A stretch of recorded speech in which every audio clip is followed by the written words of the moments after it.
জাতীয় নাগরিক party NCP Ramganj উপজেলা শাখার উদ্যোগে উঠান বৈঠক ও সমন্বয় সভা অনুষ্ঠিত হয়েছে।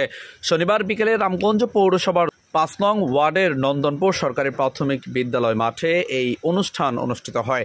অনুষ্ঠানে প্রধান অতিথি হিসেবে উপস্থিত ছিলেন জাতীয় নাগরিক পার্টির কেন্দ্রীয় যুগ্ম আহ্বায়ক ও অন্তর্বর্তী সরকারের তথ্য উপদেষ্টা মাহফুজ আলমের বড় ভাই মাহবুব আলম। অনুষ্ঠানের সঞ্চালনা করেন মোহাম্মদ মামুন হোসেন। বক্তারা বলেন, দেশের বর্তমান রাজনৈতিক প্রেক্ষাপটে নাগরিক অধিকারের সুরক্ষা ও ন্যায়ভিত্তিক সমাজ গঠনে জাতীয় নাগরিক পার্টি অগ্রণী ভূমিকা রাখবে। স্থানীয় পর্যায়ে সংগঠনকে আরও শক্তিশালী ও ঐক্যবদ্ধ করার আহ্বান জানান নেতৃবৃন্দ। অনুষ্ঠানে স্থানীয় নেতাকর্মী সহ বিভিন্ন শ্রেণী পেশার মানুষ ও ওয়ার্ডের এনসিপি ও তৃণমূল পর্যায়ের নেতৃবৃন্দ অংশগ্রহণ করেন। বয়সের জায়গায় বয়স হিসাবে 6 মাস 8 মাস একটি রাজনৈতিক দলের জন্য খুবই কম সময়। সে অল্প সময়েও আমরা আপনাদের আজকের উপস্থিতি প্রমাণ করে যে অল্প সময়ে আমরা সারা দেশব্যাপী একটি ভালো সাড়া পাচ্ছি। দেশের তৃণমূলের জনসাধারণ জাতীয় নাগরিক পার্টির সাথে এসে সম্পৃক্ত হচ্ছেন, জাতীয় নাগরিক পার্টির হাতকে শক্তিশালী করছেন, যা একটি নতুন রাজনীতির ইঙ্গিত বহন করে।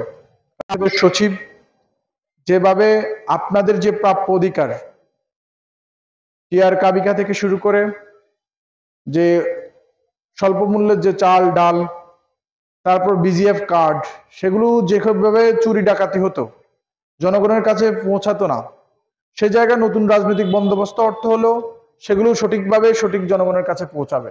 যে সকল টিউবওয়েল আসবে, আর্সেনিক প্রবণ এলাকাতে সে সকল টিউবওয়েল যাবে। দল মত এখানে গুরুত্বপূর্ণ বিষয় হবে না, বরং যে সকল অঞ্চলে আর্সেনিক প্রবণ সেই অঞ্চলে সেখানে এই টাকাটা যাবে। উপজেলাতে বার্ষিক যে অর্থ বরাদ্দ আসে, সেই অর্থ বরাদ্দ যে অঞ্চলে মেরামত, রাস্তাঘাট মেরামত জরুরি, যেখানে মানুষ চলাচল করতে পারে না, সেই অঞ্চলে যাবে। সুতরাং আগামীতে যখন ভোটের সুযোগ আসবে, আপনারা কি এমন মানুষকে ভোট দিবেন যারা এই অর্থ চুরি করে নিয়ে যায়, জনগণের উন্নয়ন না করে নিজের উন্নয়ন করে? তাদেরকে কি আপনারা ভোট দিবেন?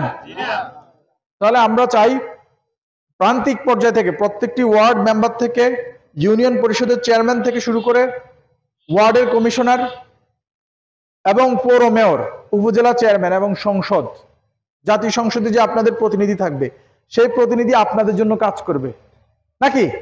কাজ করবে, মসজিদ মন্দির উন্নয়নে কাজ করবে, বাড়ির ভিতরে যে সকল সংস্কার কার্যক্রম, অবকাঠামোগত বিষয় আছে সেগুলো নিয়ে কাজ করবে, নারীদের নিরাপত্তা নিয়ে কাজ করবে, আপনাদের সন্তানদের নিরাপত্তা নিয়ে কাজ করবে, সন্তানরা যেন মাদকে আসক্ত না হয়ে পড়ে সে ব্যাপারে তারা কাজ করবে, সন্তানরা যেন সন্ত্রাসে আসক্ত না হয়ে পড়ে, সন্ত্রাসে জড়িয়ে না পড়ে সে বিষয়ে কাজ করে। নাকি এমন কাউকে আপনারা ভোট দিবেন যারা আপনাদের ছেলেদেরকে মাদক ব্যবসায় বাধ্য করে? দিবেন?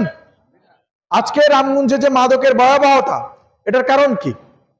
সমাজের যারা উচ্চ শ্রেণীর লোকেরা রয়েছে, ক্ষমতাশীল রয়েছে, বিত্তবান রয়েছে, তারা যদি এদেরকে সাপোর্ট না দেয়, শেল্টার না দেয়, তাহলে রামগঞ্জে কি মাদক ঢুকতে পারে? কিন্তু আমরা আজকে রামগঞ্জে মাদকের ভয়াবহতা দেখতে পাচ্ছি। কাজ করে যাব আপনাদের সহযোগিতায়।